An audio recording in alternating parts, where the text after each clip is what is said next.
ஹரி ஓம் மித்ராணி. Welcome to simple Sanskrit with Shiba. இன்னைக்கு நாம் கூர்கில் இருக்கிற ஒரு அழகான கெஸ்ட் ஹவுஸில் உள்ள பொருட்களுடைய சமஸ்கிருத பெயர்களை தெரிஞ்சுக்க போகிறோம். அதித்தி கிருஹ, அதித்தி கிருஹனா கெஸ்ட் ஹவுஸு. கட்வா, கட்வானா காட்டு. ஷையா, ஷையானா மெத்தை. ஏர் கண்டிஷனர் இருக்குது இந்த ரூமில். வாத்தானுகூலகம், வாத்தானுகூலகம்னா ஏர் கண்டிஷனர். காஃபி உத்பீட்டிகா, காஃபி உத்பீட்டிகானா காஃபி டேபிள்.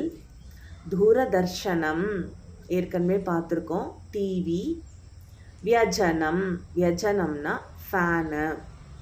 இந்த இடம் ரொம்ப அழகாக குளுமையாக ரொம்ப ப்ளசண்ட்டாக இருக்குது.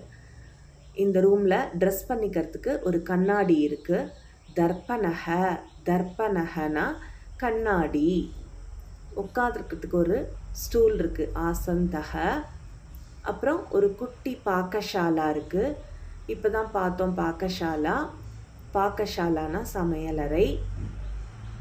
இங்கே நம்ம வேணுங்கிறத சமைச்சு சாப்பிட்டுக்கலாம். வாத்தாலயம், வாத்தாலயம்னா ஜன்னல். ஜவானிகா, ஜவானிகானா ஜன்னலில் போடுற கர்டன். இந்த ரூம் ரொம்ப அழகாக இருக்குல்ல. வெளியில் இன்னும் பச்சை பசேல்னு சுற்றி வேற மலைகள் காடுகள் ரொம்ப அழகாக இருக்குது. நாளை மீண்டும் புதிய விஷயங்களுடன் உங்களை சந்திக்கிறேன். தன்யவாதக.